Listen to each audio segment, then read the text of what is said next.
Hi guys, इस video में हम इलेक्ट्रिकल की बेसिक चीज़ों की तारीफ़ और उनके सिंबल की बात करने वाले हैं। तो आइए गाइस, सबसे पहले हम फ्यूज़ की बात कर लेते हैं कि फ्यूज़ का जो सिंबल होता है वो कुछ इस तरह से होता है। ये हमने एक छोटा सा दायरा बनाना है, एक इधर बनाना है, एक इधर लाइन लगा देनी है और एक इधर लाइन लगा देनी है। इस तरह इनको आपस में मिला देना है और एक इनको आपस में मिला देना है। तो ये हमारे पास फ्यूज़ का सिंबल हो गया। और इस तरह भी हमारे पास फ्यूज़ का सिंबल होता है। एक आपने सर्कल बनाना होता है, एक इधर बनाना होता है, एक इधर लाइन लगानी है, एक इधर लाइन लगानी है और इस तरह आपस में इसको मिला देना है। तो गाइस, ये भी हमारे पास फ्यूज़ का सिंबल है। फ्यूज़ एक ऐसी डिवाइस होती है जो कि ओवरलोड और शॉर्ट सर्किट से प्रोटेक्शन फराहम करती है। यानी जब ओवरलोड और शॉर्ट सर्किट होता है तो उस सूरत में ये जल जाता है, जिससे हमारे सर्किट की होती है वो सेफ्टी होती है। कार्टेज फ्यूज़ की बात कर लें तो जो इसका सिंबल होता है, इस तरह हमने एक बॉक्स सा बनाना होता है, दरमियान में इस तरह लाइन लगा देनी है, एक इधर लाइन लगा देनी है और एक इधर लाइन लेनी है। तो ये हमारे पास कार्टेज फ्यूज़ का सिंबल है। ये भी ओवरलोड शॉर्ट सर्किट से प्रोटेक्शन फराहम करता है।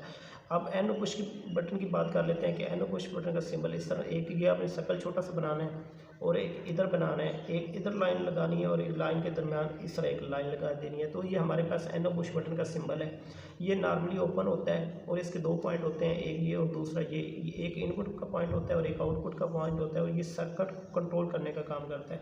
अब एनसी पुश बटन की बात कर लेते हैं कि इसके भी दो पॉइंट होते हैं, एक ये और दूसरा ये लाइन, दोनों पॉइंट को ये लाइन आपस में मिलाती है, लाइन के दरमियान एक इस तरह लाइन लगा देते हैं। तो ये हमारे पास एनसी पुश बटन का सिंबल है, यानी नॉर्मली क्लोज पुश बटन है। ठीक है, इसके भी दो पॉइंट होते हैं, एक इनपुट के लिए और दूसरा आउटपुट के लिए। ये भी सर्किट को कंट्रोल करने का काम करता है।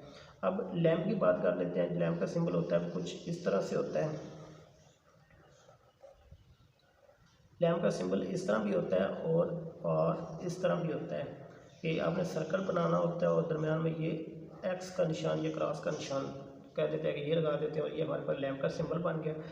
और ये जो होता है, इसके भी दो पॉइंट होते हैं, एक फेज़ के लिए और दूसरा न्यूट्रल के लिए। ये हमें लाइट प्रोवाइड करता है। शो का सिंबल जो होता है वो बिल्कुल ईजी होता है। जिस तरह आप कॉइल बनाते हैं उस तरह आपने सिंबल बनाना है और उसके ऊपर इस तरह दो लाइनें लगा देनी है। तो ये हमारे पास चौक का सिंबल हो गया। चौक फ्लोरेसेंट ट्यूब में हम इस्तेमाल करते हैं। ये वोल्टेज को इंक्रीज यानी बढ़ाने का काम करती है। अब रजिस्टर की बात कर लेते हैं कि ये हमारे पास रजिस्टर है। इसका सिंबल कुछ इस तरह से होता है और ये जो होता है ये सर्किट में करंट के गुजरने की मुखालफत करती है। अब वेरिएबल रजिस्टर जो होता है, वेरिएबल रजिस्टर का जो सिंबल होता है, रजिस्टर आपने बना लेना है, इसके ऊपर एक एरो बना देना है और एक इधर लाइन लगा देनी है। तो ये हमारे पास वेरिएबल रजिस्टर का सिंबल है। जैसे हम यहाँ पे सिंगल फेज सप्लाई दे देंगे तो यहाँ से जो यहाँ तक वोल्टेज पहुँचेंगे और यहाँ से इधर होते हुए और यहाँ पे हम लोड कनेक्ट कर देंगे। ठीक है, अब हमने इधर सिंगल फेज सप्लाई दी तो यहाँ पे जो एरो से थोड़ा सा पहले यहाँ पे जो रेजिस्टेंस होगी वो कम होगी और लोड पर जो हमें वोल्टेज मिलेंगे वो मुकम्मल मिलेंगे, यानी सिंगल फेज सप्लाई की जो वोल्टेज होती है 220 वो मिलेंगे। जैसे जैसे इस एरो को हम इधर करते जाएंगे तो रेजिस्टेंस बढ़ती जाएगी और लोड पर जो हमें वोल्टेज होंगे वो कम। कॉइल की बात कर लेते हैं। कॉइल का सिंबल जो होता है वो कुछ इस तरह से होता है। ये कॉइल का सिंबल है। ये एसी सर्किट में करंट के गुजरने की मुखालफत करती है। कॉइल का जो सिंबल होता है वो कुछ इस तरह से होता है। ये सेल का सिंबल है। ये पॉजिटिव साइड होती है और ये नेगेटिव साइड होती है। ये परमानेंटली चार्ज को जो होता है वो स्टोर करने के लिए इस्तेमाल होता है। ये बैटरी का सिंबल है। बैटरी एक से ज़्यादा साइडों पर मुश्तमिल होती है, यानी ये पॉजिटिव साइड एक बड़ा एक छोटा, एक बड़ा एक छोटा, एक बड़ा एक छोटा। ये नेगेटिव साइड, ये हमारे पास जो होगी वो नेगेटिव साइड होगी, ये पॉजिटिव साइड होगी। तो ये जो सेल बैटरी होती है ये एक से ज़्यादा सेलों पर मुश्तमिल होती है, इसलिए इसे बैटरी कहते हैं।